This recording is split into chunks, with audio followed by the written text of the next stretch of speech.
Update, I beat the poop out of my sister and sent her to the hospital for what she did to my boyfriend. I don't have the recording anymore, it was too painful to keep let alone watch, but the tape showed Mark answering the door. Our cameras don't have sound recording, but Mark said that when he answered the door she told him that she was there to get my camera and sweatshirt. He said okay and let her in.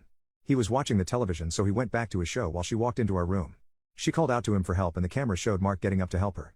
I don't remember how long they were in there, but the tape showed Mark rush out of the room while holding his hands out as if trying to stop an attacker. My sister then emerged half naked while holding onto her shirt. Mark backed up into the kitchen still holding his hand out as she advanced towards him. Mark said he was telling her to put her shirt on and to leave, but she kept saying something along the lines of, "Hey, it's okay. I just need some help, that's all, and you're a nice guy, just help me out a little, like a SLT." I think by that point he was declining into a panic attack as he started shaking. My sister took that opportunity to hug him. She said she did it to try and calm him down, but the tape showed her kind of grinding up on him. He pushed her away and fell to the ground crying and screaming. She then got down by him and was trying to wave her hands through his hair. Her other hand was also moving up towards his crotch.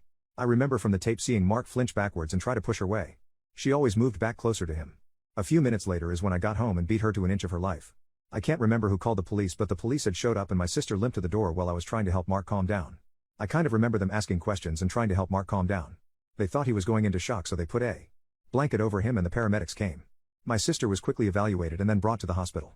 Mark and I stayed behind because by that point he had started to regain control again. I remember my parents showing up and asking what happened. I told them everything. My mom stayed with Mark and I while my dad drove to the hospital to see my sister. Mark and I pressed charges on my sister for emotional trauma and intimate battery, Class A1 felony where I'm from. My sister tried to sue me, a misdemeanor charge, but it fell through. With the evidence we had, my sister was sentenced to 60 days of incarceration with a bond of $5,000. No one paid. She also has to serve 200 hours of community service and her name was added to an intimacy offender registry. She can appeal to the courts to have it removed after 10 years. She was also placed under a restraining order. On top of that, my sister owes us $25,000. I got a small slap on the wrist and have to do 50 hours of community service. Nothing too bad. My sister was cut off from the entire family and still is.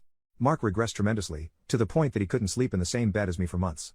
He was required to go into even more extensive therapy. He's come a bit ways, but nowhere like he was before it happened. It will take a long time for him to heal. I consider myself bisexual, but I lean more towards men while Mark is %100 gay. He finds the female body disturbing, to the point that we have had to skip over full female nudity scenes in movies. My sister knew of this. When I asked her why she would do this, she said that she thought she could change his mind. I'm not proud of what I did, but I'm also not sorry.